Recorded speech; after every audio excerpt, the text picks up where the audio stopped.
Shalom, sahabat Bible Study online CK7 yang dikasihi Tuhan Yesus Kristus. Bertemu kembali dengan saya, Pendeta Markus Simanjuntak. Dan saya berharap kiranya setiap kita pada hari ini akan terus senantiasa menjadi antusias, suka kepada segala firman Tuhan. Dan suka untuk melakukannya dengan sikap yang sukarela, sukacita, dan tanpa paksaan. Melakukan firman ini, menundukkan diri kita kepada firman Tuhan yang kita baca setiap hari. Hari ini kita akan melanjutkan bahasan kita di dalam Mazmur 113 tentang bagaimana Tuhan yang bertakhta di tempat yang tinggi di sorga mulia, tetapi ternyata Dia juga memilih untuk memandang ke bawah. Dan memandang ke bawah di sini adalah memandang kepada mereka, memperdulikan, memperhatikan orang-orang yang hina, orang-orang yang direndahkan atau mungkin yang tidak dianggap, yang tersingkirkan, terpinggirkan. Dan Tuhan mengangkat mereka, mendudukkan mereka kembali dan memberikan harkat martabat mereka. Ini satu mazmur pujian yang dikombinasikan dengan kesaksian. Dan marilah kita mempersiapkan hati dan pikiran kita kepada kebenaran ini dengan kita menyembah Tuhan. Kita mengangkat pujian, kita merayakan kasih setia Tuhan kepada hidup kita di dalam apa yang Tuhan sudah lakukan. Kita bersyukur kepadanya. Terima kasih Bapa untuk kesetiaan-Mu yang lebih dari hidup. Terima kasih bahwa oleh karena kasih setia-Mu yang selalu baru setiap hari, kami punya pengharapan untuk berjalan terus, makin lama makin kuat menghadap Engkau di Sion. Di dalam nama Tuhan Yesus Kristus. Haleluya. Oh, terpujilah Kau Tuhan. Terima kasih Yesus untuk kasih setia-Mu. Musim demi musim kami lewati Tuhan. Engkau setia.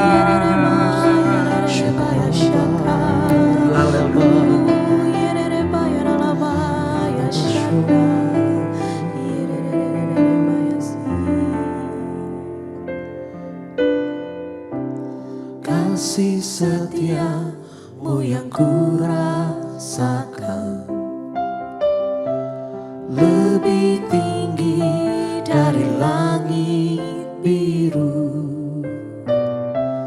Kebaikan-Mu yang telah Kau nyatakan lebih dalam dari lautan.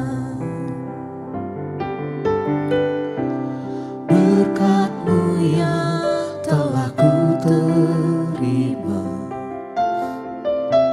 sempat membuatku terpesona. Apa yang tak pernah ku pikirkan, itu yang Kau sediakan bagiku. Siapakah aku ini Tuhan? Jadi biji mata-Mu. Dengan apakah ku balas Tuhan selain puji dan sembah Kau? Siapakah aku ini Tuhan? Jadi biji mata-Mu. Dengan apakah ku balas Tuhan selain puji dan sembah Kau?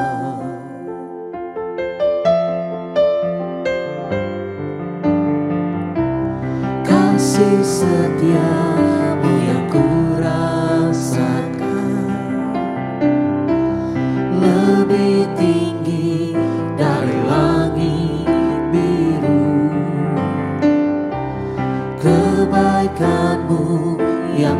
Kau nyatakan lebih dalam dari lautan. Berkat-Mu yang telah ku terima sempat membuatku terpesona.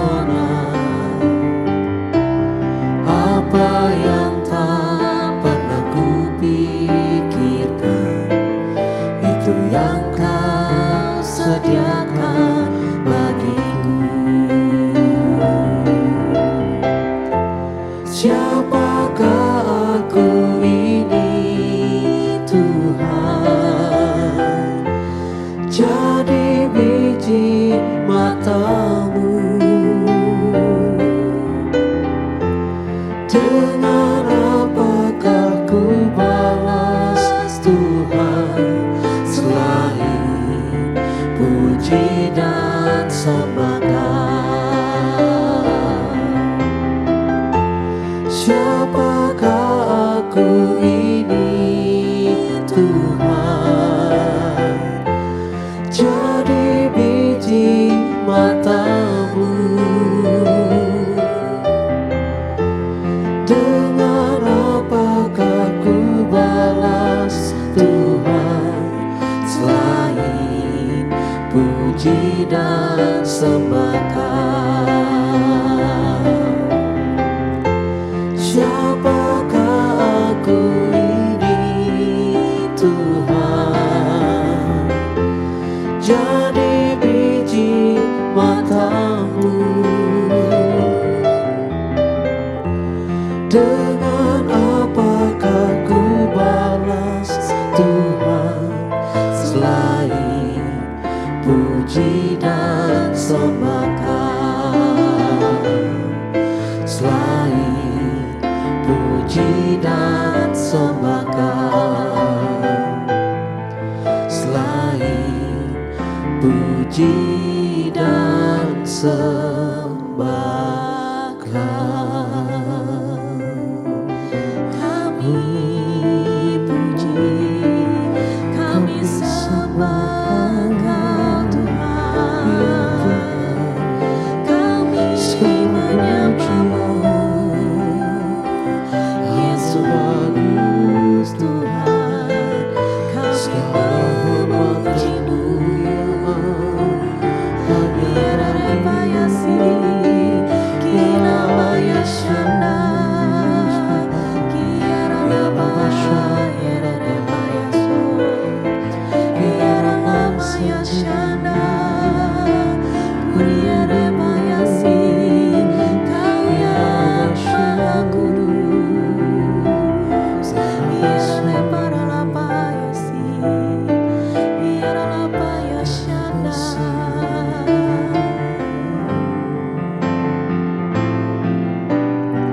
Segala pujian syukur bagi-Mu, Kau hadir dalam hidupku. Kini ku datang sujud di hadapan-Mu, memuji-Mu, menyembah-Mu. Yesus, ku menyembah-Mu. Segala pujian syukur bagi-Mu, Kau hadir dalam hidupku. Kini ku datang sujud di hadapan-Mu, memuji-Mu, menyembah-Mu.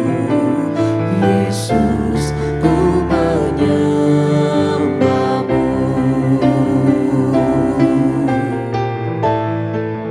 Oh Yesus, haleluya. Segala pujian syukur bagi-Mu, Kau hadir dalam hidupku. Kini sujud di hadapanmu, memujimu, menyembahmu, Yesus, ku menyembahmu, memujimu, menyembahmu, Yesus, ku menyembahmu, memujimu, menyembahmu, Yesus, ku menyembahmu.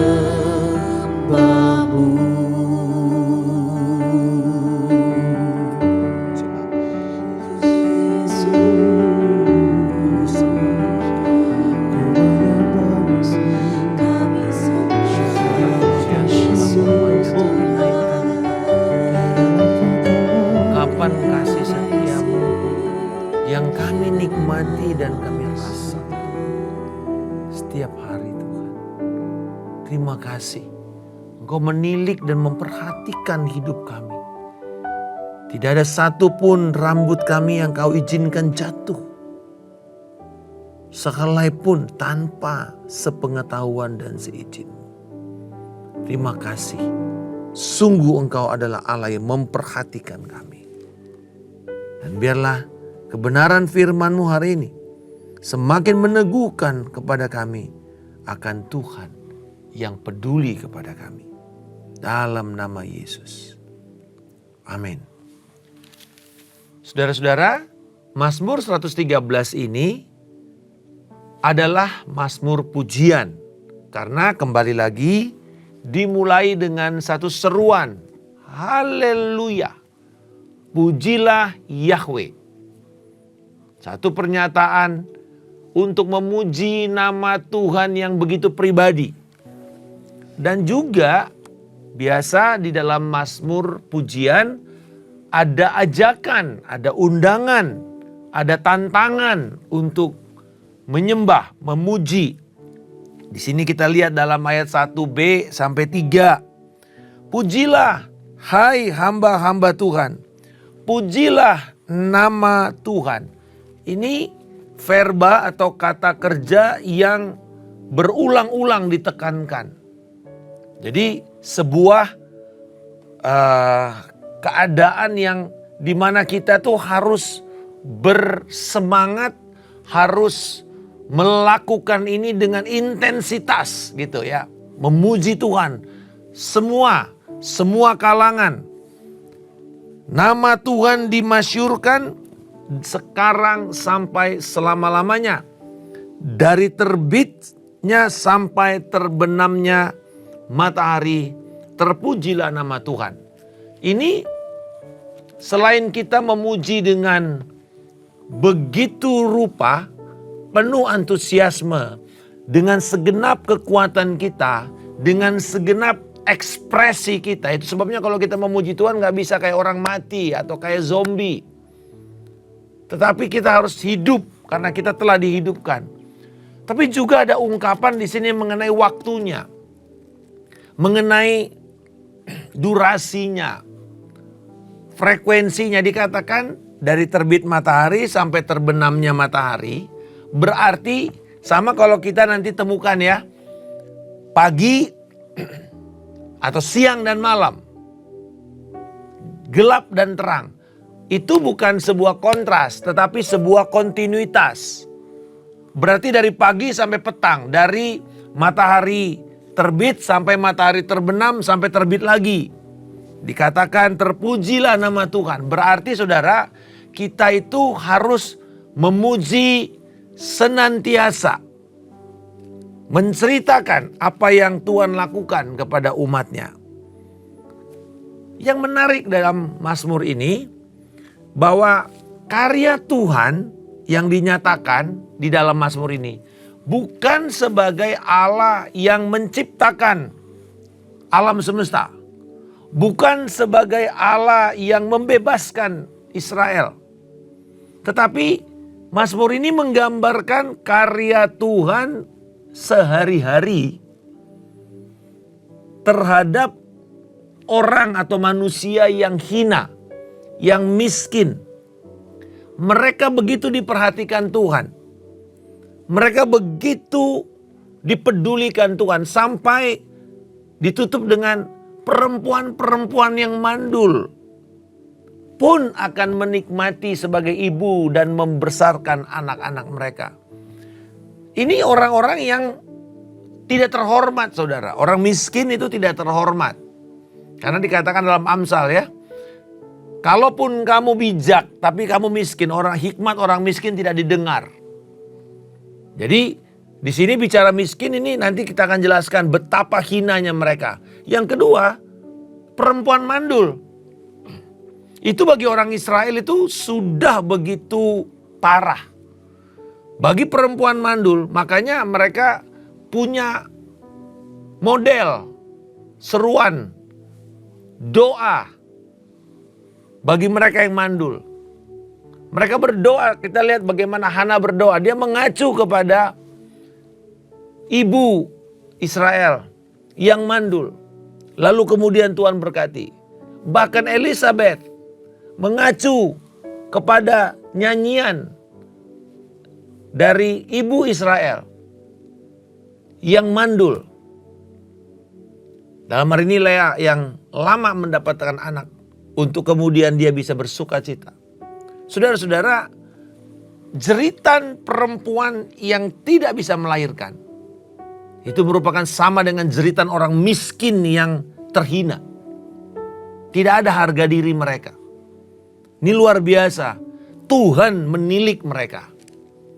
Selain itu, salah satu yang menjadi ciri Mazmur ini, Mazmur 113 sampai 118, merupakan nyanyian pendamping yang dipakai dalam ibadah Pesak atau Paskah Yahudi. Yang mana mereka memperingati pembebasan Israel dari tanah Mesir, Eksodus itu. Jadi biasanya Mazmur 113 dan 114 ini dinyanyikan sebelum makan malam Paskah. Karena di dalam makan malam Paskah itu kan menjadi momen makan malam Paskah sebelum besoknya mereka masuk kepada hari Paskah. Yesus melakukan makan malam Paskah. Ya. Jadi mereka lalu mulai dengan puji-pujian dulu. Nah, puji-pujian lalu kemudian diceritakan apa yang terjadi. Kenapa kita mesti makan makanan ini?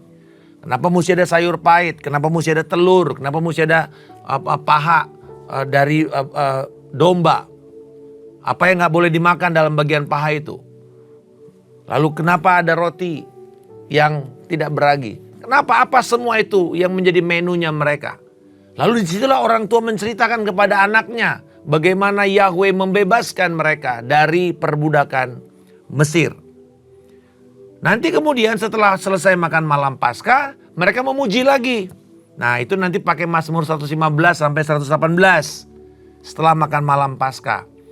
Yesus melakukan ini dicatat di dalam Markus 14 ayat 26. Mereka menaikkan puji-pujian setelah mereka makan malam Paskah sebelum mereka nanti diajak Yesus pergi ke Getsemane untuk berdoa.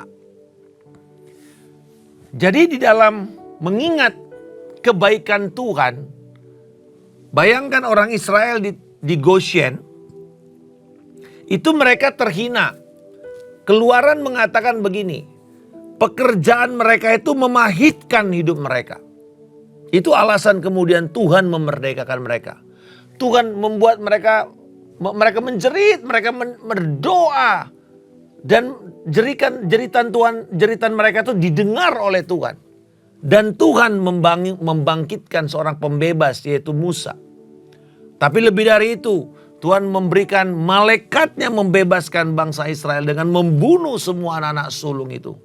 Dengan mengorak darah di setiap pintu rumah mereka. Nah saudara-saudara, ini luar biasa kalau kita memahami konteks daripada Mazmur ini. Kita bisa bayangkan bagaimana orang Israel yang dibebaskan dari perbudakan dari Mesir. Mari kita lihat sekarang. Dikatakan puji-pujian ini dinaikkan oleh hamba-hamba Tuhan. Dan nama Tuhan disembah setiap waktu. Tidak ada batasnya. aktivitas yang terus menerus. Lalu dalam ayat yang ke-6, Allah yang penuh kuasa, yang layak dipuji setiap saat itu, ternyata melihat ke bawah, memandang, lalu dia bangkit. Nah gitu ya, seperti dia bangkit dari takhtanya, lalu dia melirik ke bawah. Itu menunjukkan adanya keperhatian, kepedulian raja yang memiliki kedaulatan dan kuasa kepada rakyatnya. Kepada orang atau umat yang menyembahnya atau memujinya. Nah, kepada siapa dia melihat? Dikatakan dia melihat kepada orang-orang miskin. Dalam bahasa Ibraninya dipakai kata dal, yaitu orang yang tidak punya aset. Tidak punya harta benda yang bisa diagunkan, yang bisa dijual, yang bisa dijadikan pinjaman. Gak bisa, tidak ada sama sekali. Bahkan di dalam ayat 7 dan 8 ini, orang-orang hina, orang miskin ini, orang yang berkebutuhan ini, bukan saja tidak punya harta benda, bukan saja tidak punya aset, tapi mereka juga tidak punya kecukupan untuk makanan sehari-hari. Jadi gambaran modernnya adalah ini. Orang yang tinggal di tumpukan sampah itu loh. Misalnya di mana? Di Bantar Gebang gitu ya. Orang yang hidupnya mengais-ngais sampah.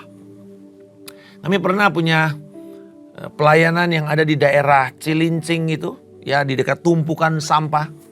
Mereka tinggal di sana, tinggal di kardus. Rumah-rumah kardus. Dan hidupnya betul-betul sangat-sangat miskin. Waktu kami tinggal di Filipina, Manila itu salah satu kota yang paling padat di muka bumi. 1 square kilometer itu hampir 20.000 orang tinggal di sana. Dan banyak saya melihat orang-orang yang tinggal di rumah kardus. Dan di situ ya mereka baru ketemu nasi itu seminggu sekali. Seminggu sekali. Bayangkan betapa miskinnya mereka. Tidak ada sanitasi, tidak ada listrik. Hidupnya sangat-sangat begitu mengenaskan. Ini gambarannya. Betapa hinanya orang-orang ini. Tidak dianggap. Homeless. Sampah. Maka mereka makan dari sampah. Waktu kami melayani di tumpukan sampah itu, mereka ngambil makanan dari mungkin yang sudah expired. Lalu kemudian mereka goreng kembali. Dan waktu tim pelayanan datang mengunjungi rumah-rumah mereka, disajikan yang beginian. Mereka makan aja, mereka tidak tahu bahwa ternyata itu datang dari tumpukan sampah di belakang. Yang diolah kembali. Sudah begitu rendahnya kualitas kehidupan mereka. Itu yang dikatakan di sini. Orang miskin itu, orang yang rendah itu. Lalu ayat 8 dan 9 memberikan pengertian adanya tanggung jawab dari mereka yang mampu. Mereka yang digambarkan dalam posisi Allah. Mereka yang mampu. Dikatakan ia menegakkan orang hina dan mengangkat orang miskin dari lumpur. Saudara-saudara, sebagaimana Mazmur 112, orang benar itu memiliki ciri dan kualitas seperti Allah. Yaitu kualitas yang pengasih, penyayang, adil. Nah, Mazmur 113 ini menjadi penerapan. Kalau kamu orang yang kaya, orang yang berkelebihan, maka adalah tanggung jawabmu untuk engkau menolong, menegakkan kehormatan orang miskin dan menarik orang miskin keluar dari lumpur kemiskinan mereka. Mengangkat mereka, menolong mereka keluar dari lingkaran ini. Bukan cuma sekedar memberikan mereka makan. Allah sanggup melakukan mujizat, tetapi Allah memilih untuk memakai orang-orang yang berkelebihan, orang-orang yang sudah mapan ini untuk menjadi alat mujizat Tuhan. Saudara-saudara, bahkan badan dunia seperti UNHCR atau UNESCO, badan-badan dunia yang menolong orang-orang miskin, mereka selalu mengatakan food bank atau bank makanan yang kita biasa bagi-bagi makanan BLT itu tidak akan menolong orang miskin keluar dari kemiskinan mereka. Yang mereka butuhkan adalah membuat salah satu dari keluarga mereka yang miskin itu mendapatkan pendidikan, kesempatan pendidikan yang baik. Lalu kemudian mendapat pekerjaan yang layak. Dan mereka akan mulai menolong orang tua mereka, keluarga mereka, membantu untuk anak-anak ini bisa sekolah, adik-adiknya bisa sekolah, orang tuanya bisa hidupnya lebih layak. Dan kemudian itulah cara mereka memandirikan, membuat martabat kepada orang-orang yang hina ini bisa berdiri tegak.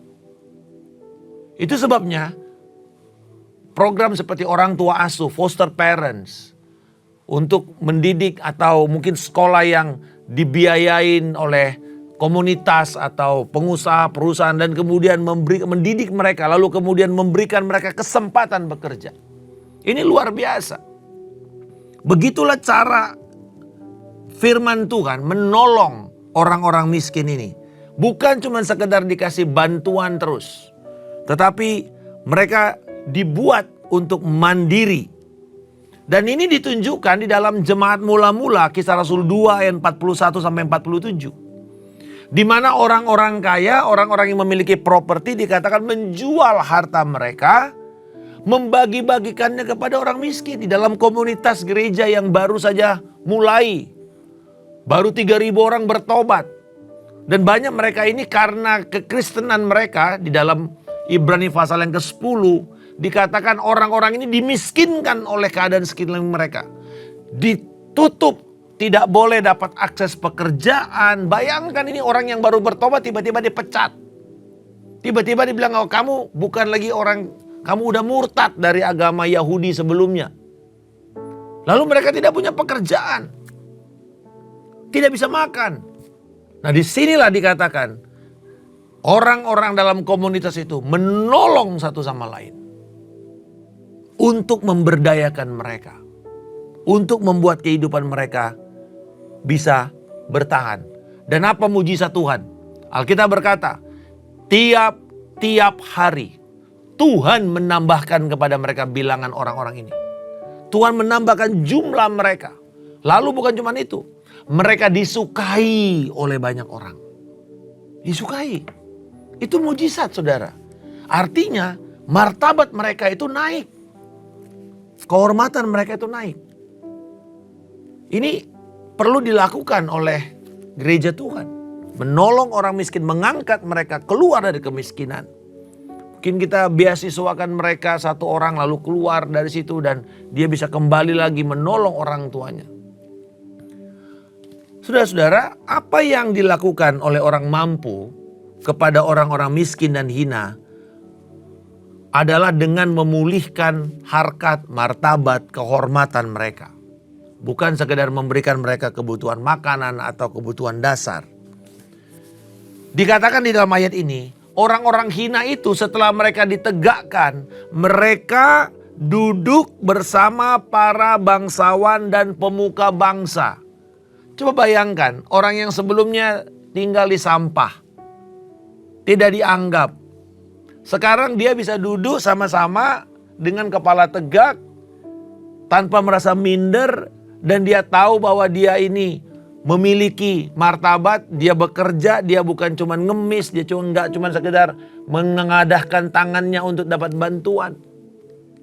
Inilah yang dikatakan bahwa mereka kemudian terpulihkan martabat dan identitas mereka. Saudara-saudara, ada satu kali seorang ibu yang kami layani sudah lebih dari 1 tahun. Pada awalnya dia katakan begini, saya ini Pak mengemis. Mengemis dari satu warung ke warung. Satu warung ke warung. Waktu itu dia bilang, aku ini bergejolak dalam hati saya Pak. Karena sebagai perempuan, saya dari satu warung ke warung mengemis. Harga diri saya itu gak ada, Pak.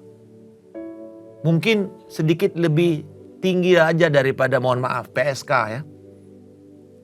Para pekerja seks komersial. Dan ngemis satu hari paling dapat 7.000. Pulang hatinya hancur. Dan dia bilang, sebagai perempuan Pak, kita juga punya ketertarikan kepada lawan jenis. Tapi saya malu karena saya ngemis. Saudara-saudara, kemudian setelah kami ketemu, kami mengajarkan bagaimana bisa mandiri. Lalu dia memilih untuk menjadi buruh cuci. Jadi dia pergi ke rumah dan tanya siapa yang mau cucian ya. Pakai tangan, dan kami bantu dengan papan gilesan dan cara mencuci yang baik, yang benar dan bersih tanpa harus pakai alat modern. Dan dia lakukan. Dan kemudian 1 bulan yang lalu dia berbicara kepada saya, bilang, saya sekarang bisa bersyukur. Saya merasa terhormat Pak. Karena walaupun saya cuma buruh cuci, tapi saya tahu ini hasil dari jerih lelah saya. Saya makan tuh dengan satu kehormatan. Dan akhirnya dia tuh orangnya buta huruf. Kita ajar firman, dia begitu semangat. Kalau dia puji-pujian, wah begitu semangat sekali. Dan dia mulai pelan-pelan melepaskan kebiasaannya merokok. Dan dia mengatakan, sekarang saya punya harga diri Pak. Walaupun saya adalah seorang buruh cuci, tapi saya punya harga diri. Saudara-saudara, itu yang dikatakan di sini. Mereka akan duduk bersama dengan yang lain. Dia tidak lagi kepalanya tertunduk karena dia hanya sekedar meminta-minta. Allah pasti akan melawat orang-orang miskin. Karena Alkitab berkata hati Allah ada di sana kok. Kepada orang miskin, kepada orang lemah, kepada yatim, kepada para janda. Orang yang hina, orang yang mungkin terpinggirkan dari pandangan masyarakat umum. Dan kalau kita mau melihat kapan dan di mana mujizat-mujizat Tuhan itu dinyatakan, mari saya mau mengajak kita semua peduli dan peka dengan orang lemah. Dan itu salah satu bagian dari penyembahan. Penyembahan yang berkenan kepada Allah itu ya bukan cuma sekedar nyanyi dengan suara yang bagus. Itu baik. Tapi penyembahan yang benar itu dimulai dengan dimensi keluar. Peduli kepada orang lemah, kepada orang yang sedang dihakimi, kepada mereka yang sedang terpuruk, dan memberitakan Injil kepada mereka yang terikat. Bahkan menolong dengan keuangan kita, dengan kekayaan kita. Supaya mereka bisa keluar dari kemiskinan itu. Saudara-saudara, ini luar biasa. Kita mau melihat Tuhan bekerja, sederhana tempatnya. Seringkali kita membatasi dengan mengatakan, aduh saya mau melihat mujizat Tuhan. Di mana ada kebaktian kebangunan rohani? Di mana ada kebaktian kebangkitan iman? Aku mau pergi ke sana, mau lihat mujizat. Lalu kita batasi mujizat hanya apa? Orang lumpuh bangkit, orang buta melihat, orang tuli bisa mendengar, mungkin ada orang yang stroke bisa jalan kembali tanpa melewati terapi dan seterusnya. Tetapi mujizat hari-hari yang Tuhan sendiri sudah siapkan adalah ketika dia melihat kepada orang miskin, orang hina ini, lalu kemudian kita dipakai Tuhan menolong mereka. Wah, saudara akan melihat bagaimana mujizat Tuhan membangkitkan, seperti saya melihat ibu ini dibangkitkan. Di Filipina ada satu orang anak muda, miskin. Dan dia sebelumnya sekolah sampai SMA, dari provinsi, dari daerah, masuk ke Manila. Lalu kemudian dia ada satu penyakit di dalam pencernaannya. Mungkin kalau nggak salah di usus halusnya, usus kecilnya. Jadi selalu ada persoalan. Dan akhirnya dia nggak bisa sekolah tinggi, SMA. Dia mulai kerja di di gerai makanan cepat saji. Tapi dia kepingin sekali untuk sekolah. Dan gak bisa, hidup aja udah susah. Apalagi membantu keluarganya di kampung, gak bisa. Dan akhirnya satu kali dia melihat ada pengumuman di gereja di mana kami melayani. Ada beasiswa. Tetapi harus lulus dan masuk universitas negeri. Dan dia melamar. Dia tulis dan dia diundang datang ke gereja. Dan di dalam ibadah jemaat itu, Tuhan melawat dia. Dengan mujizat dia sembuh. Pencernaannya kemudian dicek sama dokter karena untuk bisa ikut beasiswa ini juga harus melewati screening tes kesehatan. Dan akhirnya dia sembuh, lalu dia bisa diterima. Dan dia sekolah, dia ngambil IT waktu itu. Sekolah dibiayain semua, dibiayain. Dan dia kemudian bukan cuma itu, karena di gereja dia mulai dilatih kepemimpinan, dia mulai dilatih dalam melayani, di dalam bertanggung jawab, dan secara rohani dia bertumbuh, mengasihi Tuhan, mengenal Tuhan, tetapi juga secara kualitas soft skillnya dia memiliki kemampuan memimpin, lalu pendidikannya ada. Ketika dia lulus, luar biasa saudara, dia diterima sebagai tenaga kerja ahli yang ditempatkan di China. Dia menjadi tenaga kerja asing. Tentu gajinya lebih besar. Apa yang terjadi saudara? Dengan itu, dia bukan cuma bisa memberkati keluarganya. Tapi juga dia bisa menolong teman-teman yang lain. Dia akhirnya mengatakan, gaji saya sisihkan juga untuk memberkati dan menyiapkan dana untuk scholarship, beasiswa kepada yang lain. Saudara-saudara, kalau mau melihat mujizat Allah terjadi, salah satunya adalah ayo pergi ke lahan di mana setiap hari engkau akan melihat Tuhan berkarya, yaitu orang lemah, orang hina, orang miskin. Dan di sini kita bisa melihat sebagaimana Tuhan membebaskan Israel pada waktu mereka lemah, miskin, terjebak, terjepit di perbudakan Mesir. Dan Tuhan membebaskan mereka. Maka kita akan melihat Tuhan masih sampai sekarang bekerja dalam Yesus Kristus, oleh gerejanya, oleh umatnya, untuk melayani. Saudara-saudara, saya percaya di gereja ini juga. Terakhir saya mendengar ada satu gembala yang datang mengatakan di CK7 bahwa, Pak, hari ini saya mesti pelayanan, ada yang meninggal, rumahnya di gang kecil. Dan kami gereja datang untuk menolong tanpa pamrih. Saudara, saya percaya di situ kita akan melihat mujizat Tuhan terjadi. Mari kita memiliki sebuah kesempatan besar. Begitu banyak orang-orang yang membutuhkan di sekitar kita.